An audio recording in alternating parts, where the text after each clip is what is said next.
So hello dear students, welcome to Big Learning. നമ്മളുടെ legal മെട്രോളജിയുടെ last class ആണ് basics of electronic measurement system എന്ന് പറയുന്ന ടോപ്പിക്കില്. അപ്പൊ നമുക്ക് ഇനി തീർക്കാനുള്ളത് നമ്മുടെ സെക്ഷൻ സി ആണ്. സെക്ഷൻ സിയിലെ ബ്രിഡ്ജസ് ആണ്. ഇതിലേക്ക് കാണുന്ന Hay's bridge, Maxwell's bridge, Schering bridge, Anderson bridge, Wien bridge കാര്യങ്ങളൊക്കെയാണ് നമ്മൾ ഇന്നത്തെ ക്ലാസ്സിൽ ഡിസ്കസ് ചെയ്യാൻ പോകുന്നത്.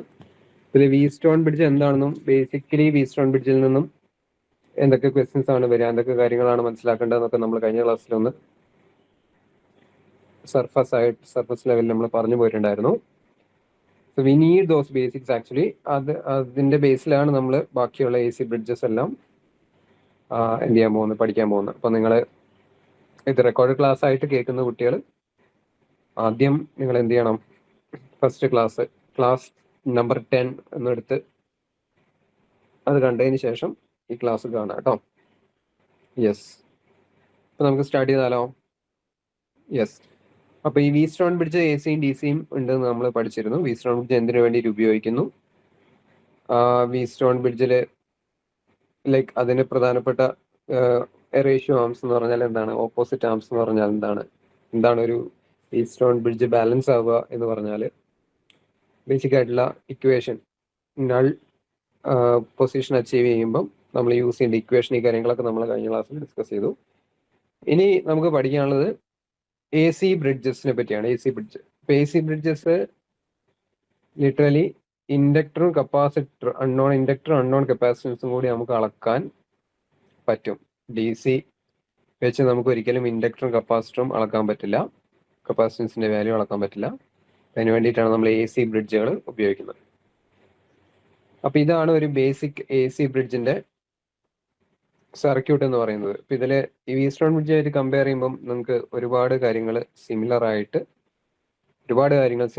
അല്ലെ.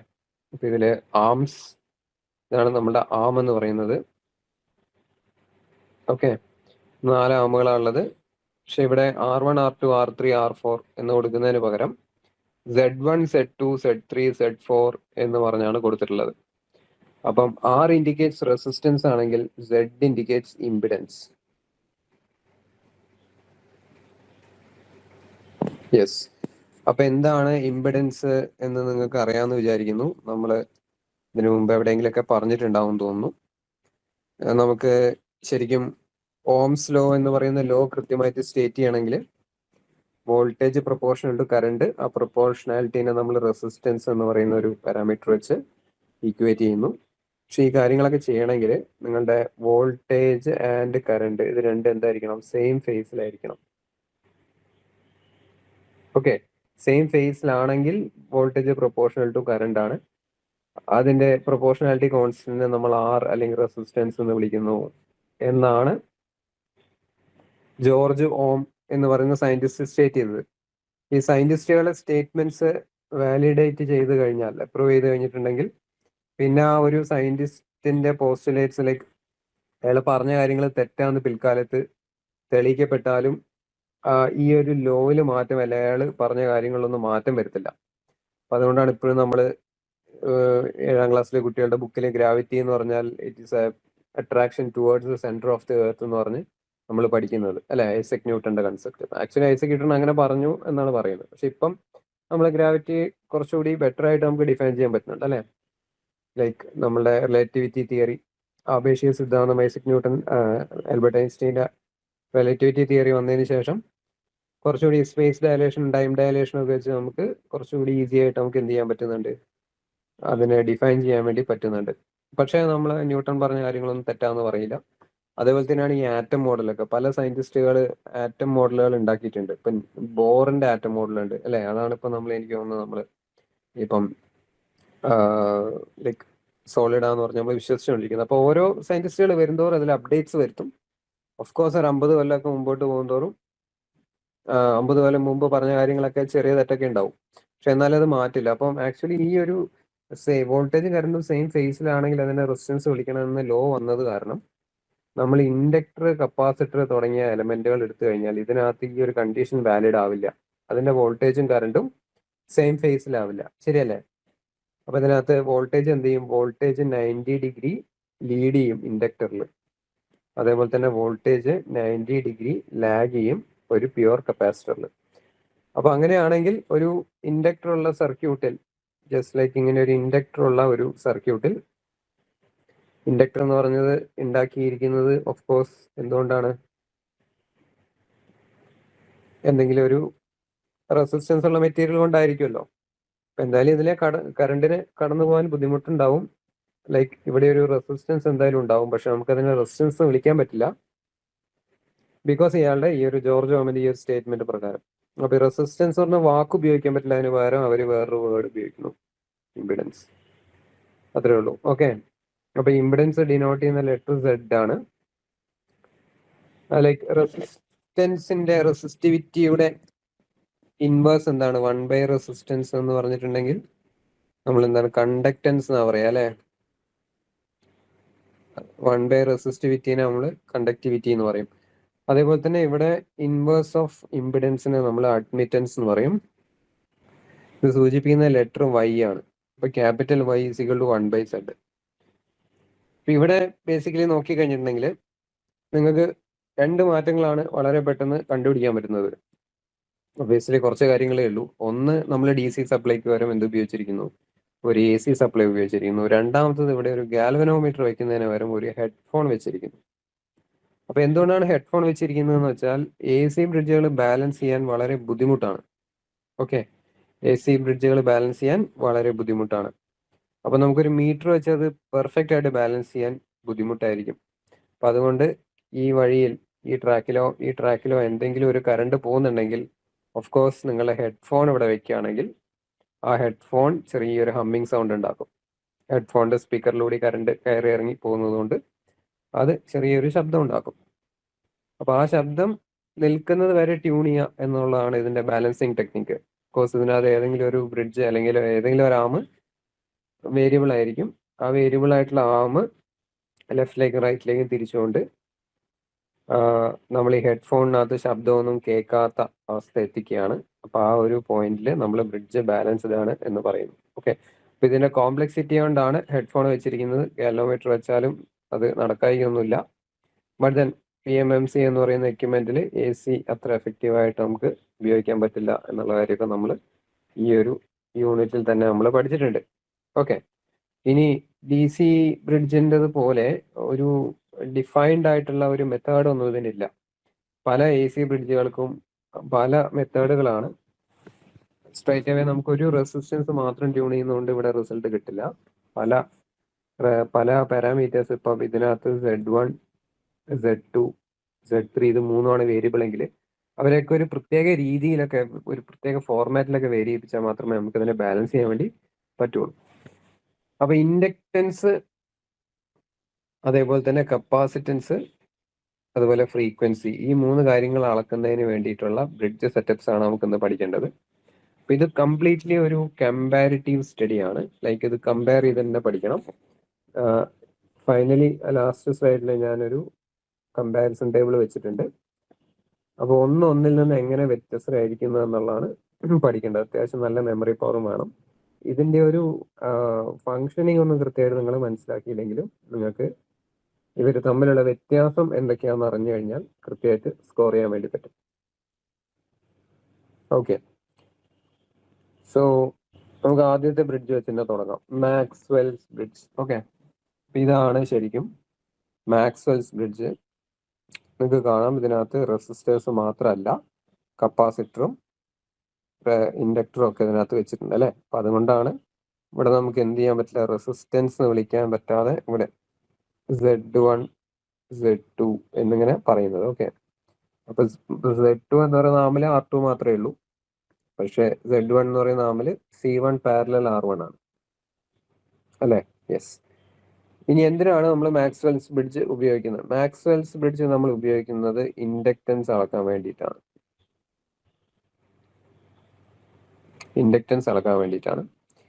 അപ്പൊ ഇവിടെ നമുക്ക് അൺനോൺ ആയിട്ട് നമുക്ക് കണ്ടുപിടിക്കേണ്ട ഇൻഡക്റ്റൻസ് ആണ് വെച്ചിരിക്കുന്നത്.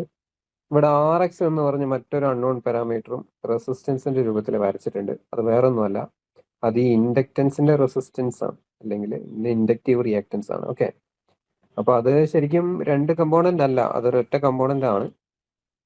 പക്ഷെ അതിന്റെ പ്രാധാന്യം മുൻനിർത്തി ബുക്കുകളിൽ ഇങ്ങനെ വരച്ചതായിരിക്കാം. എന്തായാലും LXന്റെ ഉള്ളിൽ തന്നെ വരുന്ന ഒരാളാണ് RX. അല്ലാതെ അവിടെ സെപ്പറേറ്റ് RX എന്ന് പറയുന്ന ഒരു റെസിസ്റ്ററോ ഒരു അൺനോൺ കമ്പോണന്റോ ഒന്നും ഇല്ല. ഇനി എങ്ങനെയാണ് ഈ കാര്യം സാധ്യമാവുന്നത്? നമ്മൾ ഇതിനു മുമ്പ് ഡിസ്കസ് ചെയ്തിട്ടുണ്ട്.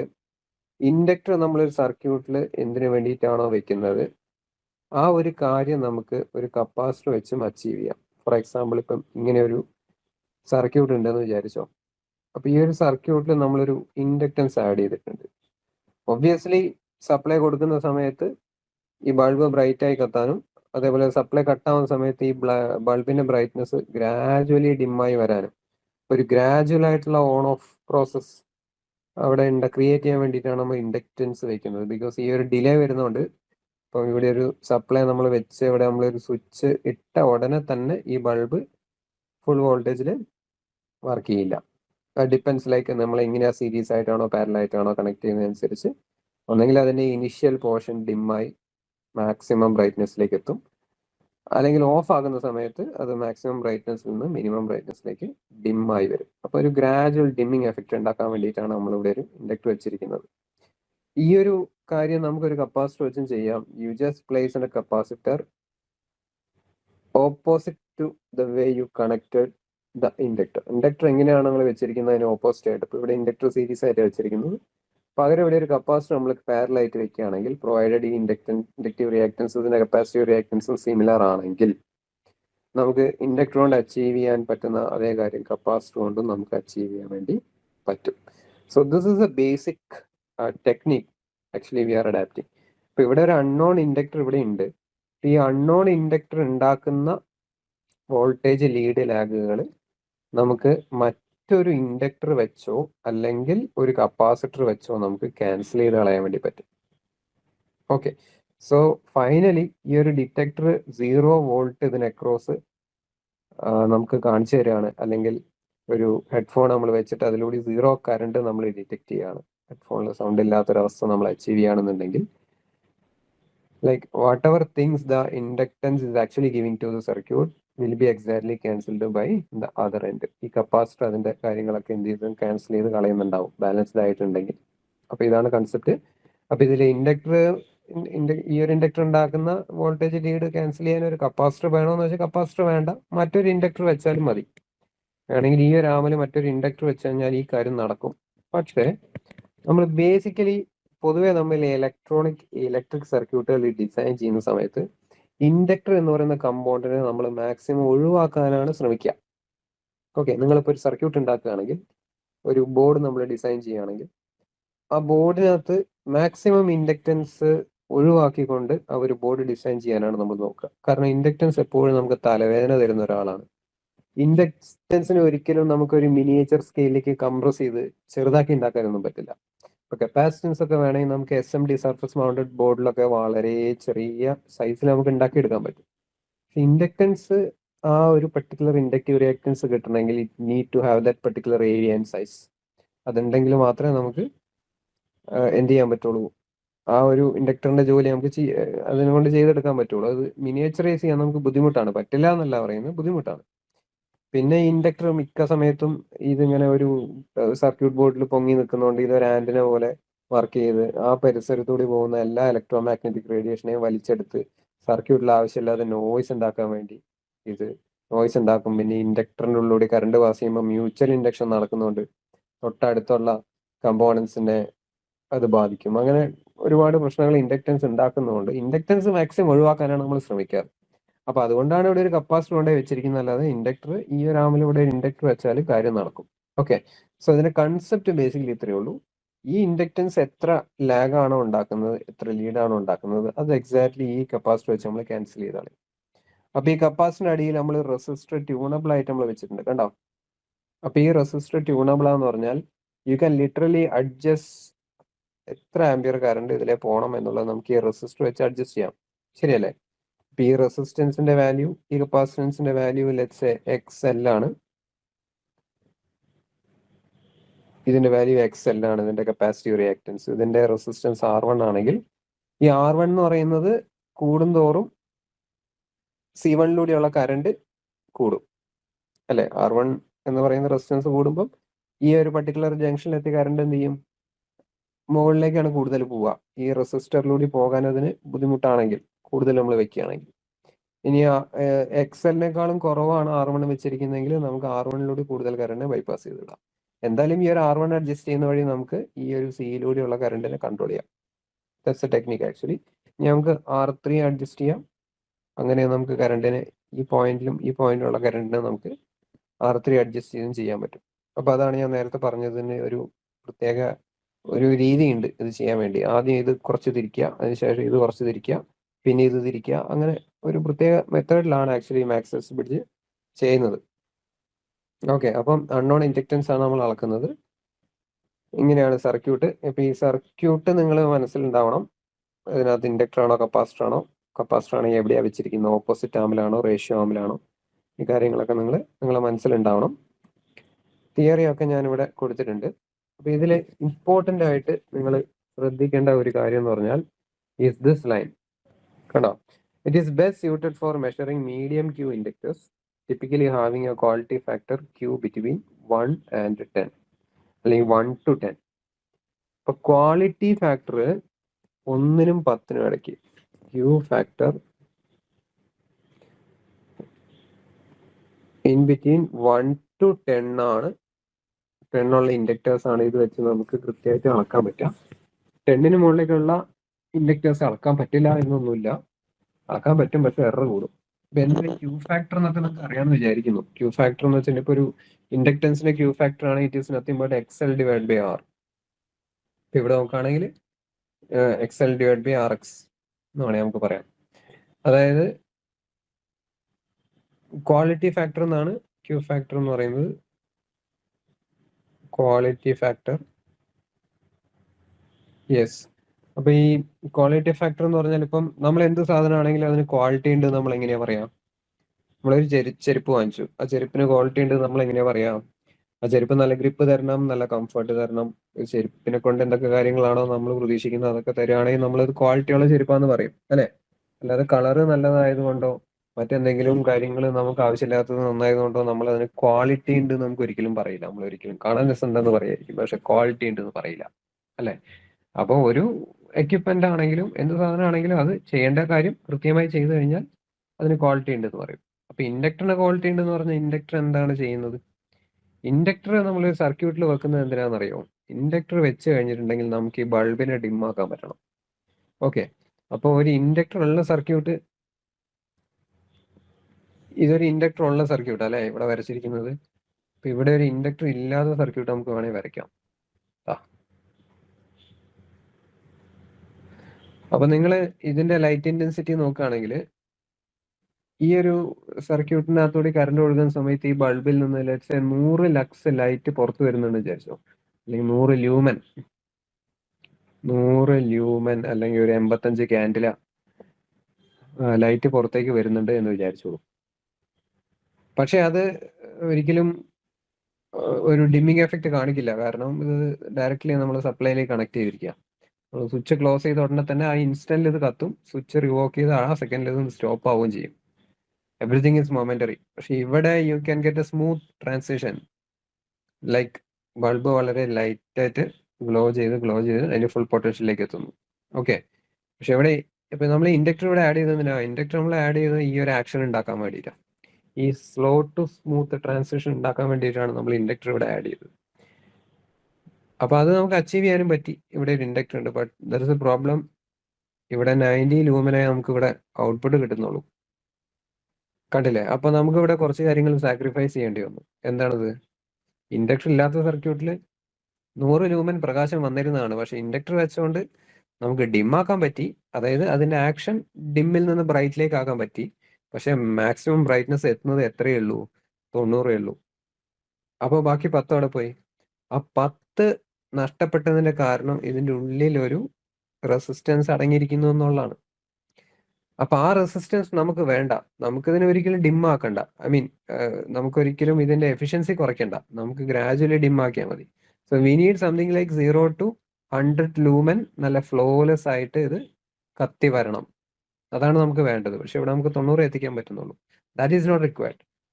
ഇനി മറ്റൊരു ഇൻഡക്ടർ ഇവിടെ ഫിറ്റ് ചെയ്തപ്പോൾ ഇവിടെ നിങ്ങൾക്ക് 30 ലൂമനെ കിട്ടിയുള്ളെങ്കിലോ, ദാറ്റ് ഈസ് വെരി ഡ്രാസ്റ്റിക് അല്ലേ?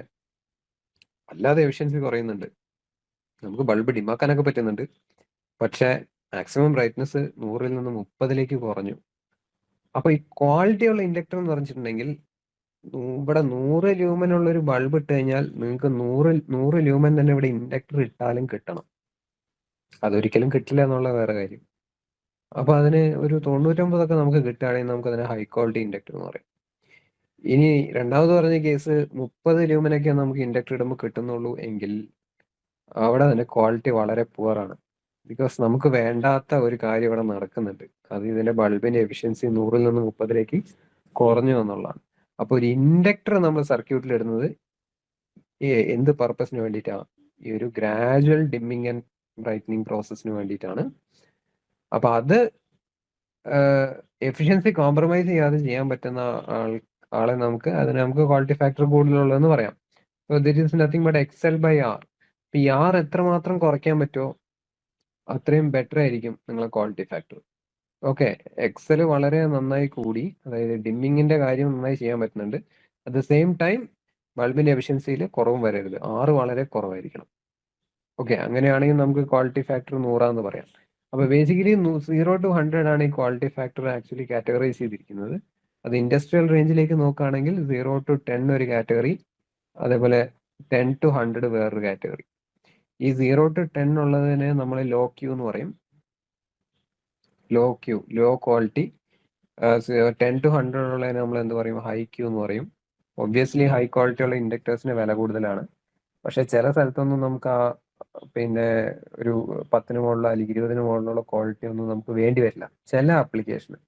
അപ്പൊ നമുക്ക് ആ സമയത്ത് 0 to 10 ഉള്ള ഇൻഡക്ടറും ഉപയോഗിക്കാൻ പറ്റും, like depending upon the situation. അപ്പൊ അതുകൊണ്ടാണ് ഇങ്ങനെ രണ്ട് തരത്തിലുള്ള പ്രൊഡക്റ്റുകൾ മാർക്കറ്റിൽ ഇറങ്ങുന്നത്.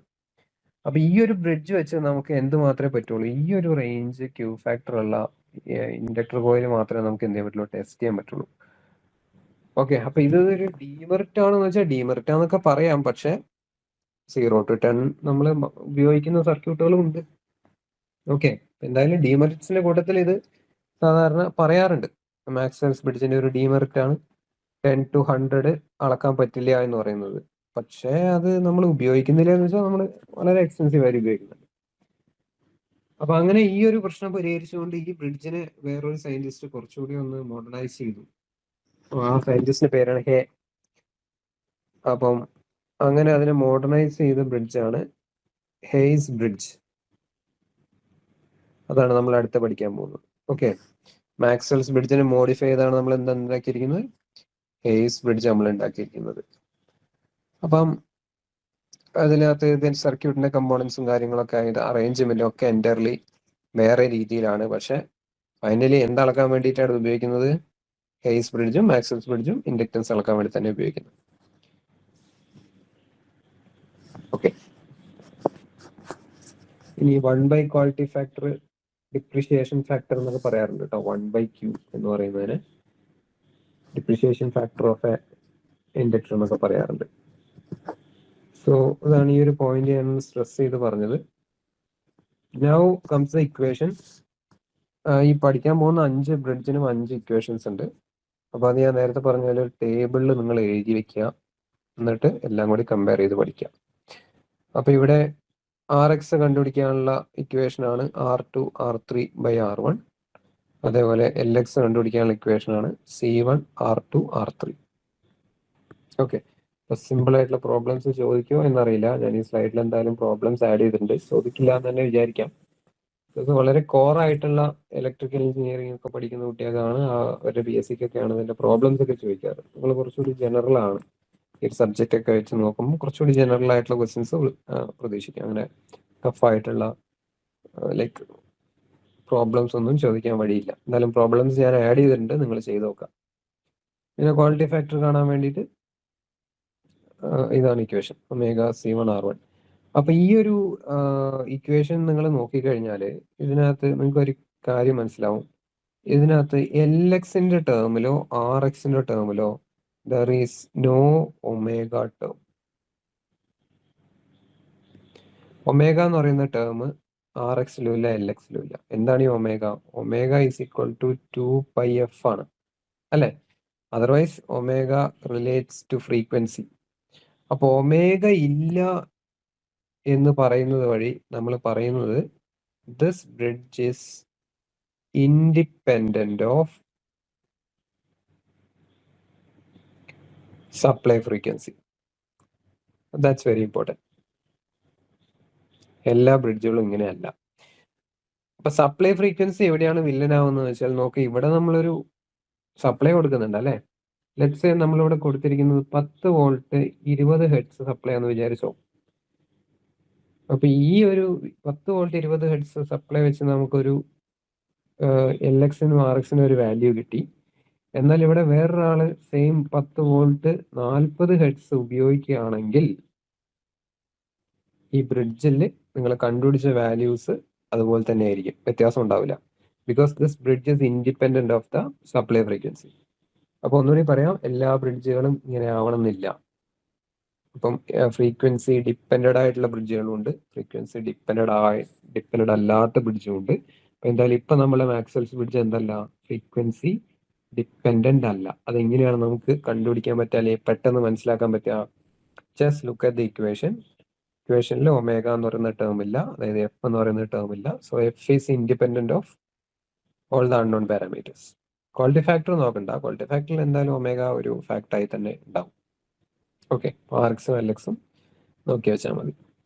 അഡ്വാൻറ്റേജസ് നോക്കുകയാണെങ്കിൽ സിമ്പിൾ ആണ്, ആക്യുറേറ്റ് ആണ്, ഫ്രീക്വൻസി ഇൻഡിപെൻഡന്റ് ആണ്, സ്റ്റാൻഡേർഡ് കപ്പാസിറ്റർ ഉപയോഗിക്കാൻ പറ്റും. അതായത് സ്റ്റാൻഡേർഡ് ഇൻഡക്ടർ ഉപയോഗിക്കാൻ പറ്റില്ല എന്ന് പറയുന്നത് എന്തുകൊണ്ടാണ് ഇവിടെ ഒരു അഡ്വാൻറ്റേജ് ആയിട്ട് ഇവർ എഴുതി വെച്ചിരിക്കുന്നത് എന്ന് വെച്ചാൽ, ഇൻഡക്ടർ പൊതുവെ നേരത്തെ പറഞ്ഞ പോലെ തലവേദന ഉണ്ടാക്കുന്ന ഒരാളാണ്. ഇൻഡക്ടർ സർക്യൂട്ടിൽ ഇട്ട് കഴിഞ്ഞാൽ പിന്നെ അതിന്റെ കോമ്പൻസേഷൻ ചെയ്യാന്ന് പറയുന്നത് ഭയങ്കര ബുദ്ധിമുട്ടാണ്. അപ്പൊ നമുക്കൊരു കപ്പാസിറ്റർ വെച്ച് ചെയ്യാൻ പറ്റുക എന്നുള്ളത് ഒരു അഡ്വാൻറ്റേജ് ആയിട്ട് ഇവിടെ എഴുതിയിരിക്കുന്നു. Okay, yes. പിന്നെ ലബോറട്ടറി ഇൻഡസ്ട്രിയൽ മെഷർമെന്റ് പർപ്പസിനൊക്കെ നമുക്ക് ഇത് ഉപയോഗിക്കാം. ഇപ്പോൾ ലബോറട്ടറി എന്ന് പറയുമ്പോൾ കോളേജിലെ ലബോറട്ടറി അല്ല കേട്ടോ. നമ്മൾ ഈ R&D നടക്കുന്ന സ്ഥലങ്ങളെയൊക്കെ ലബോറട്ടറി എന്നാണ് വിളിക്കുക. റിസർച്ച് ആൻഡ് ഡെവലപ്മെന്റ് നടക്കുന്ന സ്ഥലങ്ങളെ ലബോറട്ടറി എന്നാണ് വിളിക്കുക. ഡിസഡ്വാൻറ്റേജ് നോക്കുകയാണെങ്കിൽ ഒന്നാമത്തെ ഡിസഡ്വാൻറ്റേജ് ഹൈ ക്യൂ അളക്കാൻ പറ്റില്ല. പിന്നെ ബാലൻസിങ് ഡിഫിക്കൽട്ട് ആണ്. അത് കോയിൽ ഉള്ളത് കൊണ്ടാണ്, നേരത്തെ പറഞ്ഞു. പക്ഷെ നമുക്കത് ഒരു പരിധി വരെയൊക്കെ നമുക്ക് ഹെഡ്ഫോൺ ഒക്കെ വെച്ച് നമുക്കതിനെ ഓവർകം ചെയ്യാൻ പറ്റുന്നേ ഉള്ളൂ. അതിന് സ്റ്റാൻഡേർഡ് കപ്പാസിറ്റർ ഹൈ ക്വാളിറ്റി ഉള്ളതായിരിക്കണം, ഹൈ ക്യൂ ആയിരിക്കണം. സ്റ്റാൻഡേർഡ് കപ്പാസിറ്റർ, നമ്മൾ ഉപയോഗിക്കുന്ന കപ്പാസിറ്റർ ലോസ് ഇല്ലാത്തതായിരിക്കണം. അപ്പൊ അത് കോസ്റ്റ്ലി ആണ്. മാത്രമല്ല ഈ കപ്പാസിറ്ററിന് ഡീറേറ്റിംഗ് ഫാക്ടർ എന്ന് പറഞ്ഞൊരു കാര്യമുണ്ട്. അതായത് നമ്മൾ കുറച്ച് കാലം ഉപയോഗിക്കുന്നവർ ഈ കപ്പാസിറ്റർ അതിന്റെ ക്വാളിറ്റി ഫാക്ടർ കുറഞ്ഞു വരും. ഓക്കെ, നമ്മളിപ്പോൾ ഒരു ബൾബിന്റെ ലൈഫ് പറയുന്ന പോലെ തന്നെ കപ്പാസിറ്ററിന്റെ ചാർജിങ് ഇപ്പോൾ ബാറ്ററിന്റെ കപ്പാസിറ്റി എങ്ങനെയാണ്, കുറെ കാലം ഉപയോഗിക്കുമ്പോൾ കുറഞ്ഞു വരും അല്ലേ? നിങ്ങളെ ഫോണിന്റെ ബാറ്ററികളൊക്കെ വീക്ക് ആയിക്കൊണ്ടേയിരിക്കും. അതേപോലെ തന്നെയാണ് കപ്പാസിറ്ററും. ചാർജിങ് ഡിസ്ചാർജിങ് പ്രോസസ് നടക്കുമ്പോൾ എന്തായാലും അതിന് ഡാമേജ് വന്നുകൊണ്ടേയിരിക്കും.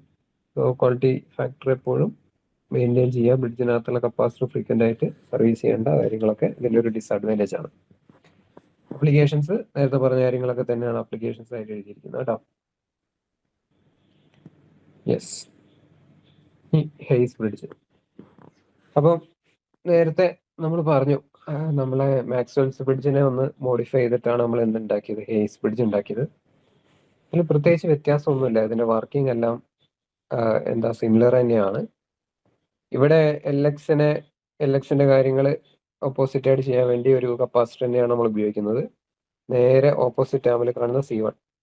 പക്ഷെ ഇവിടെ C1 എന്തായി കൊടുത്തു, സീരീസ് ആയിട്ട് കൊടുത്തു. പാരലായിട്ട് ആണ് ഇതിന്റെ മുമ്പുള്ള സർക്യൂട്ടിൽ ഉണ്ടായിരുന്നെങ്കിൽ ഇവിടെ സീരീസ് ആയിട്ട് കൊടുത്തു. അത്രേ ഉള്ളൂ വ്യത്യാസം.